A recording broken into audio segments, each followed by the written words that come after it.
Hello and welcome back to the GSMC Sports Podcast. On this Saturday, June 14th, we're going to switch gears and talk about a lot of fun in the NHL and the Stanley Cup.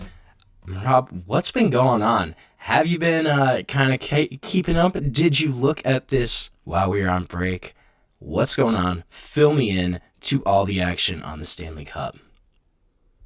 Yeah, we are looking at a 2-0 lead right now for the Florida Panthers. Right in the middle of our break, it looked like Florida just scored, so I was not able to see exactly who scored. I'm going to check it out right now. But Brad Marchand scoring his, now what is this, his fifth goal? Fifth goal in 4 games now. He scored in 4 out of the 5 games, and he has been an absolute killer for this Florida Panthers team.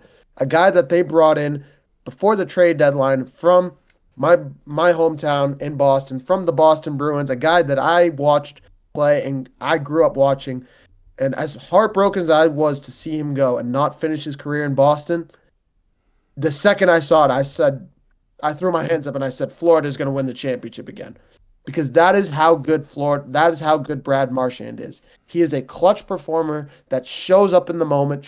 In the biggest moments, you count on him to show up every single time because he's able to elevate his game to those moments. This is a guy that won a Stanley Cup in 2011, a guy that went to a Stanley Cup in 2019, a guy that had these same Florida Panthers reeling down 3-1 3 years ago in 2022. The Panthers ended up coming back in that series. But this is a guy in Brad Marchand that showed up time and time again for the Bruins, and I am not remotely shocked that he's still doing it at the ripe age of just, what is he, 38 now? He's getting up there with age, but he is so experienced. He is so good on the ice, and he is 37 years old. 37 years old, and he's able to do this. My goodness. So this is a massive game. This is a game that I expected the Edmonton would come out and take by storm. Game 5 on their home ice after coming back, scoring 4 unanswered goals in Game 4, ultimately winning Game 4 in overtime.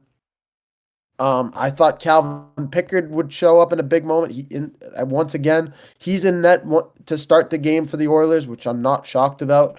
But through one, there's 10 seconds left in the period, so unless something crazy happens, 9 shots against, 2 goals, 7 saves in one period.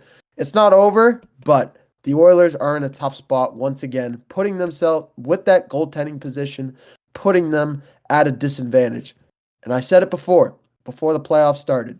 I thought Stuart Skinner was going to be the Achilles heel of this Edmonton Oilers team. You put in the backup, and it looks like the same story. It's unfortunate, but Panthers up 2-0 to start this game. Yeah, I'm a little surprised, honestly, that it is 2-0 Florida right now, just because it seemed like all the momentum heading into this Game 5 was on the side of the Oilers in Edmonton. You look at the odds in Vegas, too. Heading into Game 4, Panthers were minus 260 favorites to win the Stanley Cup. Oilers were at plus 215. Heading into tonight's game, Game 5, both teams were minus 110. I think that shows you, too, if you're a betting fan at all, kind of know the numbers there, that's a really big swing. Shows you the momentum kind of went back to Edmonton's side after going down 3-0, being able to climb back and being able to just make that a series, a 2-2 series. It's really quick. Yeah. You want to hear something funny?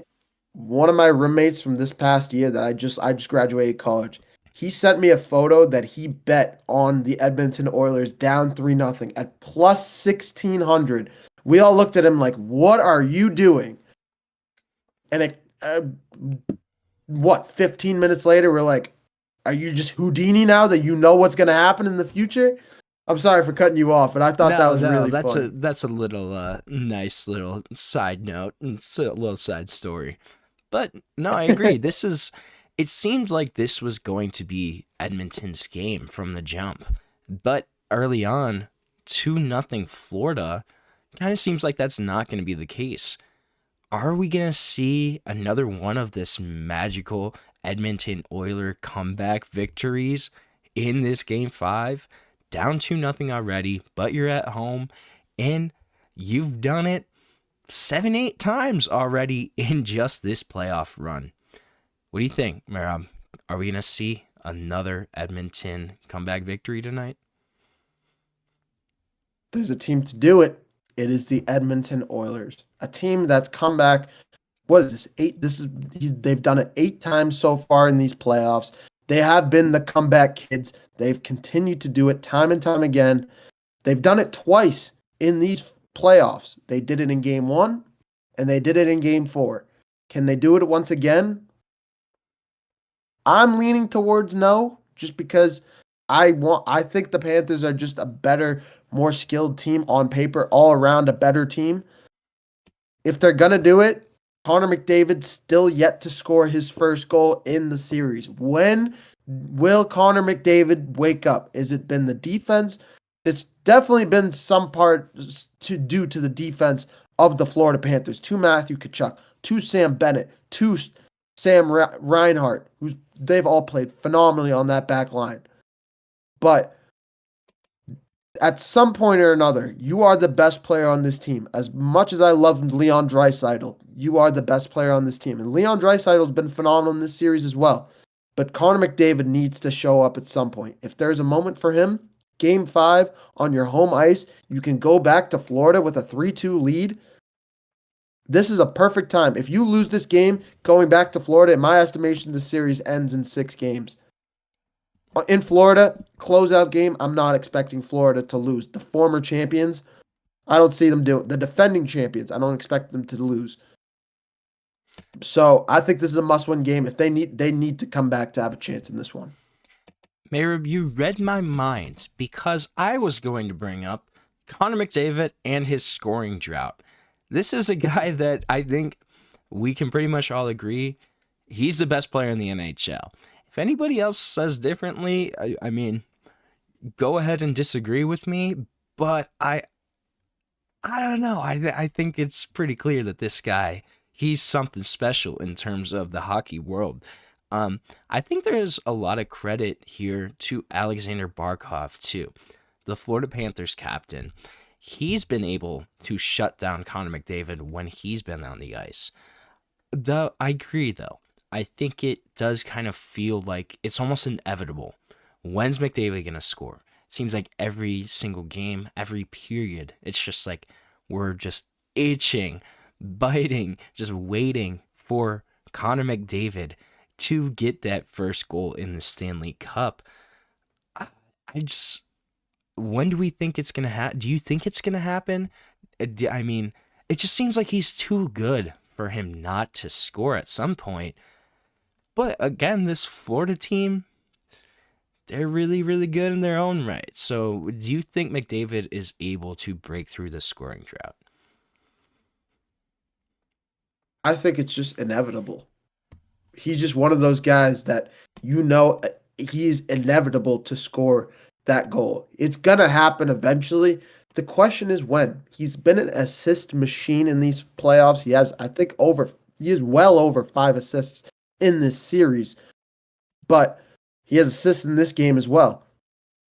Actually, he had an assist last game as well. But when we're looking at this team as a whole, he needs to step up in these moments. It is waning into the series. The pressure is building.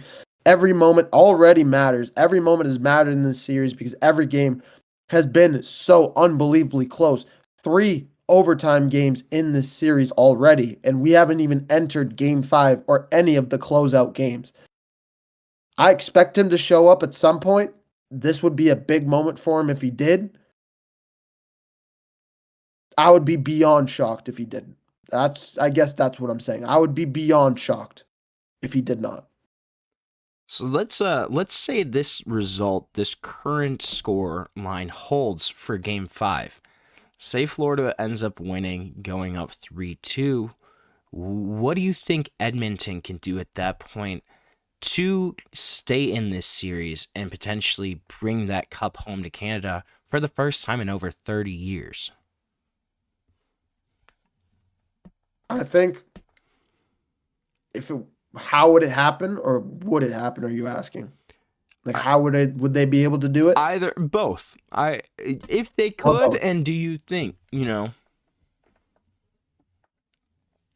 going to say the same thing.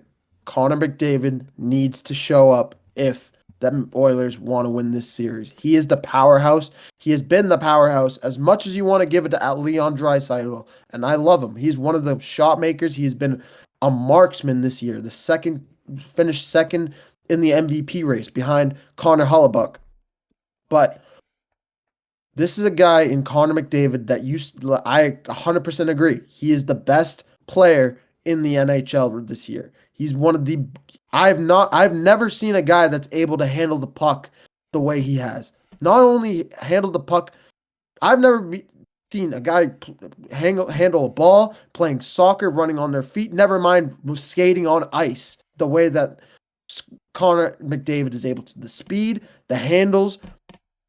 Sometimes I'm amazed at how he does it in slow motion, never mind when he's going full speed ahead. He is amazing in every single way. He just needs to keep getting pucks on the net. The guys around him, Dustin Nugent-Hopkins, I expect to continue to show up.